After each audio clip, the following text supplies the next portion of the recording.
لیکن ان کا جو اگلا عقیدہ ہے وہ تھوڑا سا ہمارے لیے سمجھ لیں کہ قابل افسوس بھی ہے، قابل طعن و تشنیع بھی ہے۔ اچھا، وہ کیا ہے کہ یہ مولا کائنات کو تمام انبیاء علیہ السلام سے بھی افضل مانتے ہیں، سوائے رسول اللہ کے، سوائے رسول اللہ کے صلی اللہ علیہ وسلم۔ یہ انبیاء علیہ السلام کی ہم سمجھتے ہیں توہین ہے، انبیاء علیہ السلام کی ہم سمجھتے ہیں توہین ہے، اور یہ عقیدہ توہین ہے، یہ عقیدہ جی توہین ہے۔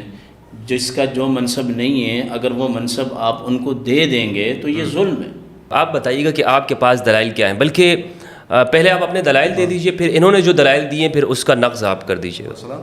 یہ صحیح مسلم میں واضح حدیث ہے کہ لا یحبک، رسول اللہ نے فرمایا صلی اللہ علیہ وسلم نے فرمایا لا یحبک الا مومن ولا یبغضک الا منافق، آپ سے جو کوئی محبت کرے گا فقط مومن ہی محبت کرے گا۔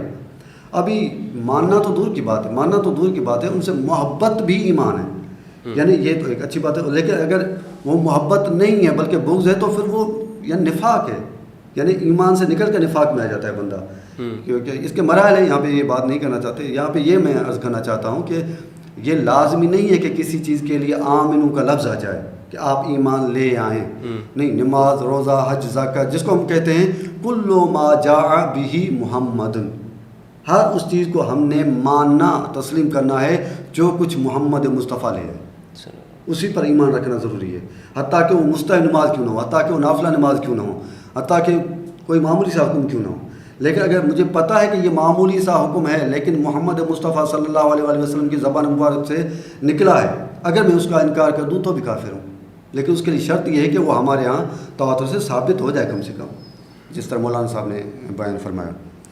ابھی آتے ہیں اصل موضوع پہ، جو ہمارا یہ موضوع واقع مولانا صاحب نے ایک دلیل دی کہ ان اکرمکم عند اللہ اتقاکم۔ اچھا، پہلے انہوں نے ایک اعتراض قائم کیا آپ کے اوپر علامہ صاحب، انہوں نے کہا ہے کہ یہ عقیدہ رکھنا کہ تمام انبیاء سے افضل ہیں، امام علی کو ماننا، رسول اللہ صلی اللہ علیہ وسلم کو چھوڑ کر تمام انبیاء سے افضل ماننا، یہ توہین ہے، اس کا آپ کیا کہیں گے؟ مولانا صاحب نے یہ معترضہ کے طور پہ یہ بیان کیا تھا، لیکن میں اسی وجہ سے نہیں آنا چاہتا تھا تاکہ موضوع زیادہ اچھے نہ جائے، لیکن یہاں پہ میں بیان کرنا چاہتا ہوں کہ واقعی یہ امام علیہ السلام کا افضل ہونا، میں بات بتا دوں کہ پہلے کی بات نہیں، مثلا شراب جب حرام ہو چکا، شراب جوا جب حرام ہو چکا، کہ کہیں پہ ایک حدیث ملے گی کہ شراب حلال ہے، پھر جا کے ہم رد کرنے الگ بات ہے، کوئی حدیث ملے گی کہ شراب حلال ہے، مثلا شیعہ کے ہاں یا سنیوں کے ہاں؟ نہیں، وہ تو کبھی حلال رہا ہی نہیں ہے نا، کبھی جائز رہا ہی نہیں ہے۔ وہی کہہ رہا ہوں، یعنی ایک حرام چیز کے لیے ہمارے پاس حدیث نہیں ہو سکتی، حرام چیز، اور پھر اس کو عالم نقل کرے اپنی کتاب میں کہ ہے حرام لیکن یہ حدیث آئی کہ حلال ہے، اور وہ اپنی کتاب نقل کرے، نہیں ہو ہی نہیں سکتا، اس طرح ہو ہی نہیں سکتا۔ تو یہ واقعاً اگر انبیاء کی توہین ہے، امام علیہ السلام کو افضل ماننا بعض انبیاء، بلکہ نبی پاک کے علاوہ باقی انبیاء سے یہ اگر توہین ہوتی، یہاں شرک بن نبوت جس طرح بولتے ہیں ہمارے سنی حضرات بولتے ہیں، شرک بن نبوت ہوتا، اس طرح کی کچھ ہوتی تو کم سے کم یہ اہل سنت کی کتابوں میں یہ چیز نہ آتی۔ اب یہ اہم ایک فیصلہ کو میں بات کر رہا ہوں تاکہ یہ صرف دیکھیں، یعنی آپ کہنا چاہ رہے ہیں کہ یہ عقیدہ اہل سنت کی کتابوں میں بندہ اس بات کا قائل ہوں کہ میری وجہ سے کسی بھی سنی بھائی کی دل آزاری نہ ہو، اسی وجہ سے یہاں پہ یہ میں بات اس لیے بیان کر رہا ہوں تاکہ یہ جو غلط فہمیاں ہیں وہ دور ہو جائیں۔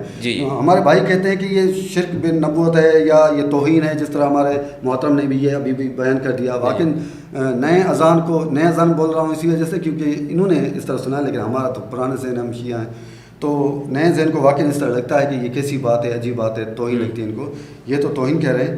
لیکن کتاب دیکھیے، کتاب المطالب العالیہ، علامہ ابن حجر عسقلانی کی کتاب ہے، یہ جنہوں نے فتح الباری لکھی ہے اور شرح لکھی ہے، اور سب سے بڑھ کر ان کی شرح مشہور ہے میرے خیال میں، صحیح بخاری کی سب سے زیادہ ان کی شرح مشہور ہے، تو یہ ان کی کتاب ہے المطالب العالیہ، تو وہاں پہ یہ حدیث نمبر ہے 4234، وہاں پہ یہ ایک روایت نقل کرتے ہیں کہ قال رسول اللہ صلی اللہ علیہ وسلم، اگر میں سند بھی پڑھ دوں کوئی حرج نہیں، کیونکہ سند پڑھنا یہاں پہ ضروری ہے۔ دیکھیے یہاں پہ میں یہ کہتا ہوں، سب سے پہلی بات یہ ہے کہ جس طرح میں نے کہا کہ شراب حلال ہے، زنا حلال ہے، اس طرح کے الفاظ آ ہی نہیں سکتے ہمارے حدیثی کتابوں میں، چاہے سنی چاہے شیعہ، کیونکہ حرام تو حرام ہے، سوال ہی پیدا نہیں ہوتا۔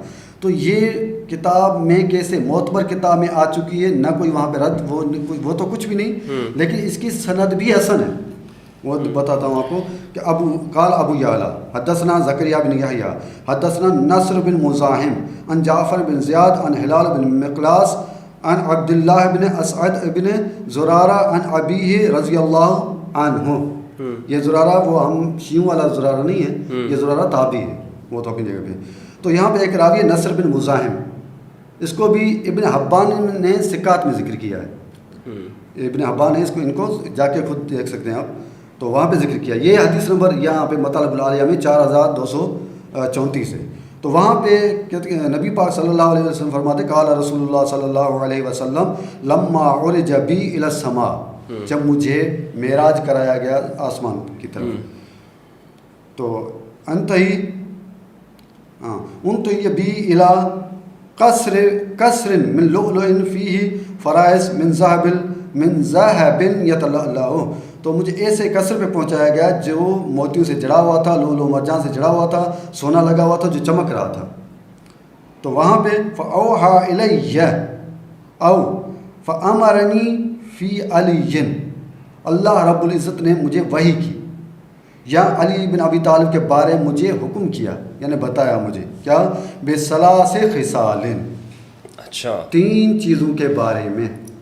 اب اتفاق سے جب یہ بتا رہے تھے تو خطاب کس کو تھا؟ مولا علی بن ابی طالب کو خطاب تھا. رسول اللہ فرماتے ہیں کہ دیکھیے جملہ دیکھیے، میں بعد والے الفاظ پہلے پڑھتا ہوں اور پہلا بعد میں پڑھتا ہوں تاکہ ایک اچھا لطف بھی آ جائے. 3 خاصیتیں بیان کی. 3 کون سی؟ ایک انک قائد الغر المحجلین، تو سفید پیشانی والوں کا رہبر ہے. صحیح ہے، یہ تو واضح ہمارے سنی آبا بھی مانتے ہیں، ان کو کوئی مسئلہ نہیں. وہ امام المتقین، اور آپ امام متقین کے امام ہیں. لیکن یہ جملہ انک سید المرسلین، اے علی تو رسولوں کا بھی سردار ہے. یہاں پہ پورا لفظ موجود ہے، سید بھی یعنی سردار، مرسلین یعنی رسول، تو رسولوں کا سردار ہے. اب یہ تو رسول کا سردار یہ واضح ہے. اب اس کی کوئی بھی تعویل کر دیں، میں کہا میرے بھائی عزیز کوئی بھی تعویل کر دیں، کچھ بھی کہہ دیں، سند بھی حسن ہے، تو کم سے کم ہم جیسوں کو ایک راستہ تو مل سکتا ہے کہ ہم مان لیں تو کوئی حرج نہیں.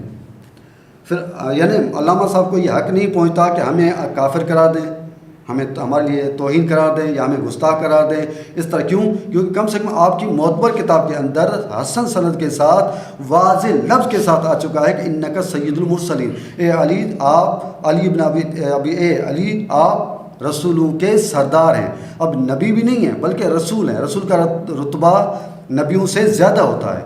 تو اس میں یہ ہوتا ہے کیونکہ میں نے پہلے ہی اس لیے عرض کیا کہ شراب حلال ہے، روایت حدیث نہیں آ سکتی، زنا حلال نہیں آ سکتی. بالکل اتنا، یہ تو وہ تو حلال و حرام کی بات ہے، یہ تو بنیادی عقیدے کی بات ہے، یہ تو آنی نہیں چاہیے. لیکن آئی ہے، پھر بھی سند اس کی حسن ہے، الفاظ بھی اس کے واضح ہیں. اگر مولانا صاحب تعویل کرنا چاہتے ہیں تو ہم ان کو تعویل کا حق دیتے ہیں، سند کو ضعیف کرنا چاہتے ہیں تو ضعیف کا حق بھی دیتے ہیں، حالانکہ حسن ہے، سب کچھ دیتے ہیں. لیکن ان کو یہ اختیار ہم نہیں دینے دیں گے کہ یہ توہین کا ہمارے اوپر الزام لگائیں، گستاخی کا الزام لگائیں. یہ سب کچھ کم سے کم ہمارے لیے ایک راہ مل چکی ہے کہ بھائی ہم امام علی علیہ السلام کو افضل علی الانبیاء مان سکتے ہیں، اور یہ نہ تو شرک ہے، نہ کفر ہے، نہ توہین ہے، نہ گستاخی ہے، کچھ بھی نہیں. صحیح.